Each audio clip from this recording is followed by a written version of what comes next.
Hello, welcome po sa ating channel. Papakita ko lang po yung nilagay natin dito sa ating Suzuki Gixxer na karagdagang compartment dito sa ating top box. So, napansin ninyo, hindi po tambutso yan. Ito po ay compartment. Pwede lagyan ng tools, ng kapote. Ayan, kabilaan na yan. So, malaki po siya. Ito yung kamay ko. So, ito yung compartment. So, malaki. So, nabubuksan po siya. Nabubuksan siya. Counterclockwise lang. Matagal na sa akin to. Siguro mga 2 buwan. Ngayon ko lang na video. Kasi busy. So, yan nilagay ko dito kapote. Kapote. Yan. So, patatanggal yung takip. Tapos yung dito, natanggal din siya.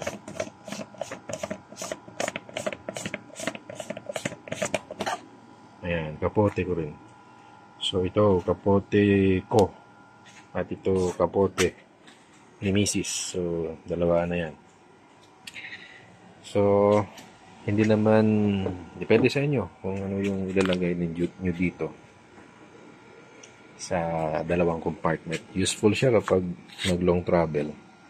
Nakaraan nagamit ko na to sa long ride. Kaya karagdagang paglalagyan ng anumang dadalhin para lahat ng kailangan natin hindi maiwan sa ating travel. Paano ko ba nilagay? Yon yung magandang tanong, no? So ito nilagay ko siya dito sa sa bracket ng ating top box. Yung ginawa ko kasi yung sa seller, yung binigay lang nila sa compartment ay compartment lang mismo. Saka yung compartment lang. Wala silang provide na bracket. So, DIY na lang talaga. Ano yung maaaring mapag-isipan natin na gagawin kung paano siya i-attach sa ating motor. Yung iba, dito nilalagay sa part na ito ng kanilang motor. Pero dito sa Gixxer, wala siyang provision na pwedeng ganyan. So, dito na lang. Dito na lang sa ating top box na bracket. Ang kagandahan, meron ng butas dito. Kaya nakapag-attach ako ng screw, ng bolt. Dito rin, may butas din dito, yung nabili kong bracket. Kaya, hindi na ako nagbutas sa gilid. Ayan. So, yung ginawa ko, nag-search na ako online ng mga posibleng bracket na pwede sa kanya. So, ito, hindi ito provide ng seller.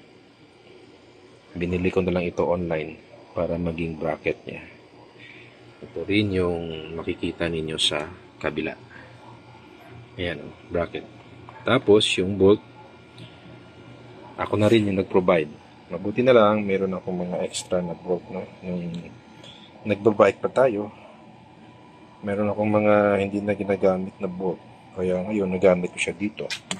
Pati ito. Yan. 3 yung pwedeng paglagyan dito ng bolt, no? Pero, wala, hindi fit sa kanyang bracket. So, sa gitna lang yung nilagay ko. Okay na rin, matibay na rin. Nakailang buwan na ito. So, matibay rin kapag ganito lang. Pero kung yung motor ninyo, meron siyang provision para sa 3 ito, mas maganda. Yan. Kita ninyo, ganoon din. So, napaka-useful ng bracket na ito. Or yung compartment na ito. So, ito, babalik natin.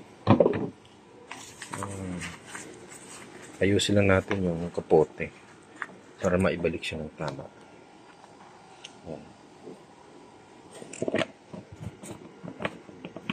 So, yan o. Usual lang na pag-iikot kapag nagsasara. Tapos, ito sa kabila. Meron din o. Susin natin. Yan. Ibabalik. Meron palang sizes nito guys, no? So, meron pang mas mahaba nito. Meron ding maikli lang. Depende sa inyo. Kung ano yung gusto ninyo. Na length, no? Para sa inyong motor. Yan. Okay. So, dagdag compartment sa ating motor. Sa malayo ang travel, magagamit talaga. Dagdag forma pa, no, sa motor. Parang additional na exhaust. Sabi nga ng mga nakakita, parang exhaust. Pero hindi, compartment yan. Okay. Kita ninyo naka-level, no? Straight yung ating top box, hindi siya nakatagilid.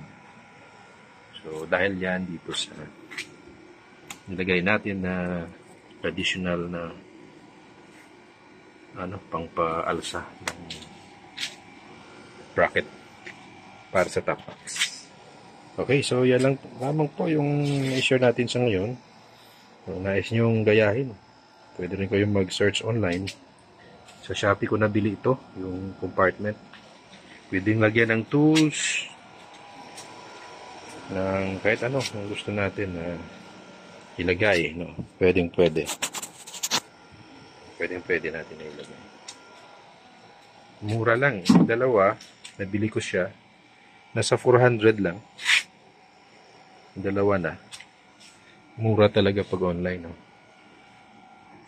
Yan. So, I recommend it para sa inyo. Lagi ka nagka-travel, gumagamit ng motor. Talagang karagdagang storage para sa mga nais yung dalhin. Okay, thank you po. Maraming salamat sa panonood sa ating channel. Sana na nakatulong yung ating konting na-feature ngayon. Itong storage. Storage ng ating karagdagang storage ng ating motor.